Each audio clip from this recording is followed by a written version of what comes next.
Bon, vous vous en doutez, Apple Vision Pro a occupé beaucoup de place dans mon esprit ces derniers jours. Pour ceux qui n'ont pas vu ma vidéo complète de réaction et d'analyse au sujet de ce nouveau produit phare d'Apple, j'en suis certain, c'est dispo sur ma chaîne ou dans la description. Donc comme je vous en parlais dans cette précédente vidéo, il fallait que je prenne un petit peu de temps pour analyser, pour regarder un petit peu ces mises à jour d'OS. Après un premier ressenti, je vais dire assez mitigé lorsque j'ai regardé la keynote. Et d'ailleurs, pendant cette conférence, il y a un truc que j'ai trouvé vraiment flagrant et que j'ai pu confirmer par la suite, clairement. Mais l'avez-vous remarqué? Salutations! Déjà, oui, Apple a été plutôt radin en termes de nouveautés cette année, clairement. Je parle des OS, bien évidemment. Oui, il y a pas mal de fonctionnalités cachées qui seront dévoilées progressivement au fur et à mesure de l'avancée des bêtas. Et je laisse faire mes confrères pour ça, vous avez de quoi faire en vidéo. Mais quand on explore un peu, quand on prend un petit peu de recul par rapport à tout ça, on se rend compte qu'il n'y a pas eu grand chose cette année de bouleversant. Oui, c'est le moins qu'on puisse dire. Et ça ne m'étonne pas du tout. D'abord parce que ces produits sont totalement mûrs. À part peut-être l'Apple Watch, qui est un peu plus récente. Mais bon, ça commence à être mûr aussi. L'iPhone a quand même 16 ans.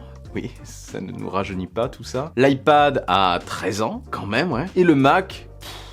n'en parlons pas. À un moment, il est évident qu'on a un peu fait le tour et que on est plutôt sur de l'optimisation et de l'amélioration, on va dire entre guillemets, cosmétique. Mais pas que. Oui, je le reconnais, pas que ça. Avant de continuer, vous avez certainement vu le bandeau au début de la vidéo. Cette vidéo est sponsorisée par RhinoShield. Merci à eux de soutenir la chaîne. En ce moment, ils ne font que se diversifier un petit peu plus et vous allez voir, il y a des produits que je pense vous ne connaissez pas. Enfin, certains connaissent peut-être déjà, mais je pense que beaucoup de gens ne connaissent pas encore ces nouveaux produits qui sont très intéressants, je trouve. Ils ont quand même des accessoires pour iPhone, pour iPad désormais, pour Apple Watch, il y en avait déjà certains, mais il y a de la nouveauté, pour les AirPods, etc.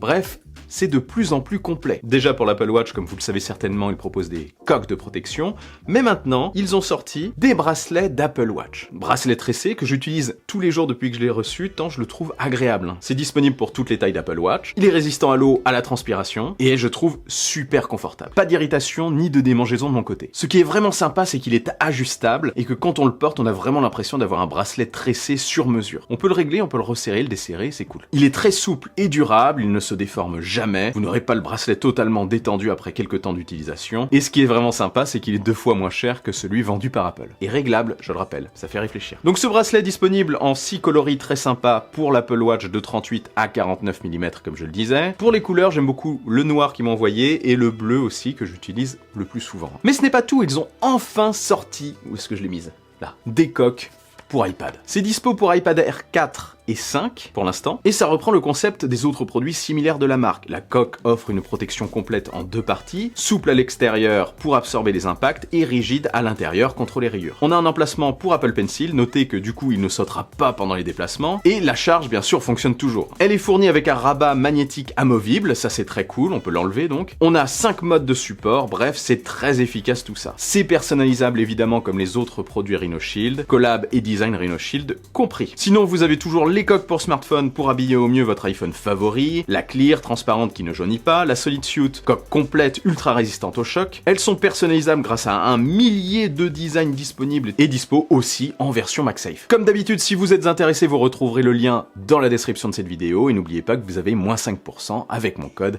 REFRAME23. Donc, comme je le disais, on est plus sur de l'optimisation, de l'ajout de fonctionnalités cosmétiques et quelques trucs sympathiques évidemment comme Standby pour l'iPhone qui permet d'avoir une expérience plein écran en mode paysage lorsque l'iPhone est en charge. Ça le transforme en une sorte de réveil connecté et je trouve ça très fun. Et on a bien sûr plein d'autres nouveautés très marquantes comme...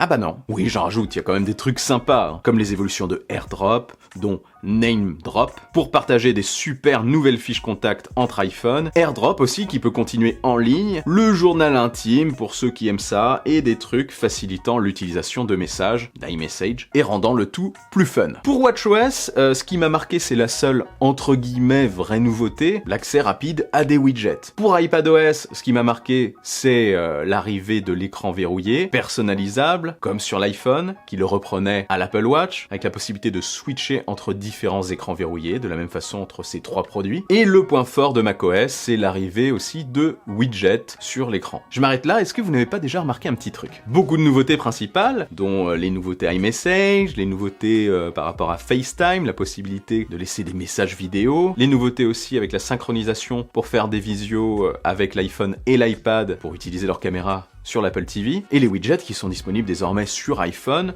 sur iPad, sur Apple Watch et sur Mac.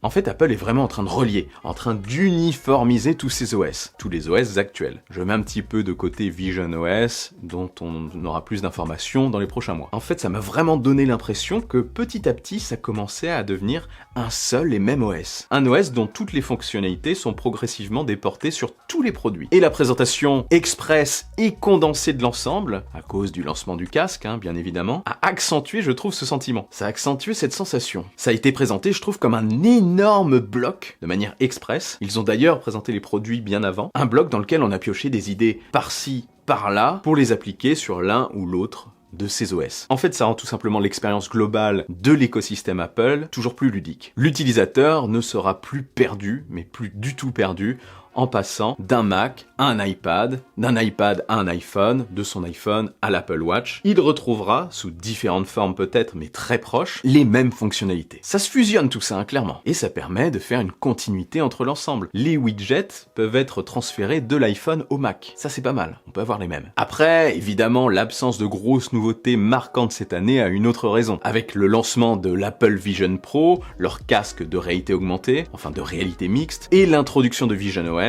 Apple devait vraiment faire en sorte qu'on se concentre à fond dessus. Il ne fallait pas dévier du tout l'attention du public. Tout a été fait pour que la lumière soit mise sur ce nouveau produit et sur ce nouvel OS. C'est une annonce trop importante pour eux, trop importante pour l'avenir de la marque, ils misent énormément dessus, donc il ne fallait pas se craquer, tout simplement. La phase du virtuel commence pour eux. Il faut faire de la place pour l'ordinateur spatial et pour les futurs produits qui suivront derrière. Les lunettes, par exemple. Plus tard. Et comme je le disais, tous ces produits sont quasiment mûrs. Difficile de trouver aussi de véritables nouveautés marquantes aujourd'hui. Clairement, Apple Vision Pro arrive à point nommé. Un peu de peps dans ce monde de la tech qu'on commence à connaître parfaitement, ça ne fait pas de mal. En fait, le monde actuel de la tech, c'est vraiment un monde avec des produits qu'on connaît trop bien. Du nouveau. Enfin. Quoi qu'il en soit, j'ai quand même hâte, évidemment, de tester les nouveautés de ces OS. Je vais attendre quand même la bêta publique pour me faire une idée, que ce soit un petit peu plus stable tout ça. Je sais pas exactement quand elle arrivera, peut-être début juillet. Notez aussi un détail important, contrairement à ce qui se disait il y a quelques mois, contrairement aux fuites, iOS 17 ne sera pas compatible avec les iPhone 10, 8 et 8 Plus, malheureusement. Pourtant, au regard des faibles nouveautés, sincèrement, ça aurait pu. Bon, ils éliminent. Bon, ces iPhones ont quand même été présentés en 2017. Donc, retenez que c'est compatible à partir de l'iPhone SE de deuxième génération, de l'iPhone XR, de l'iPhone XS et des modèles qui ont suivi ces produits. Pour WatchOS, il faudra une Apple Watch Series 4 minimum, WatchOS 10. Pour iPadOS 17, il faudra, je prends mes notes parce que j'ai oublié, un iPad mini de 5e génération, un iPad 6 minimum, encore une fois, un iPad Air 3 ou un iPad Pro 2 minimum. Et tous ceux qui sont sortis après. Et pour macOS Sonoma, minimum iMac de 2019, iMac Pro de 2017, MacBook Air de 2018, MacBook Pro de 2018, Mac Pro de 2019, Mac Studio de 2022 et Mac Mini de 2018 et suivant. Ah, j'allais oublier aussi un truc marquant quand même. Oui, ça c'était pas mal. Apple a parlé de gaming pendant la conférence des Mac. Beaucoup de jeux arrivent apparemment comme Stray, Death Stranding, avec mon super accent, Resident Evil Village ou alors No Man's Sky par exemple. Et plein d'autres évidemment. C'est notable pour Apple parce que le Mac c'est pas une machine de jeu à l'origine. Les éditeurs ont tendance à s'en détourner depuis des années et Apple peinait à attirer. Je pense que le passage des Mac à l'Apple Silicon change un peu la donne. Aujourd'hui, tous les Macs vendus par Apple, même le nouveau Mac Pro, sont disponibles avec les processeurs Apple. Ça doit faciliter le portage des jeux, je pense. On va donc suivre ça de très près, c'est intéressant. Quoi qu'il en soit, dites-moi aussi en commentaire, si vous trouvez que ces nouveautés OS sont un petit peu faiblardes, si vous trouvez aussi comme moi que c'était un petit peu creux cette année mais que vous comprenez mes arguments, si vous êtes d'accord avec ce que je dis. Si ce n'est pas le cas, donnez votre explication personnelle, ça m'intéresse. Le débat est ouvert. Et dites-moi aussi quelles nouveautés dans les OS vous ont le plus marqué. C'est en dessous que ça se passe. N'oubliez pas non plus le bon pouce en l'air qui claque, l'abonnement de force. Je suis aussi sur les réseaux sociaux, sur Twitter, sur Insta, etc. Vive la technologie, vive le futur. Et rêvez les amis. Oh, je rêve tous les soirs de Apple Vision Pro, moi perso. L'attente va être longue, ça va être dur, ça va être si dur. Pff.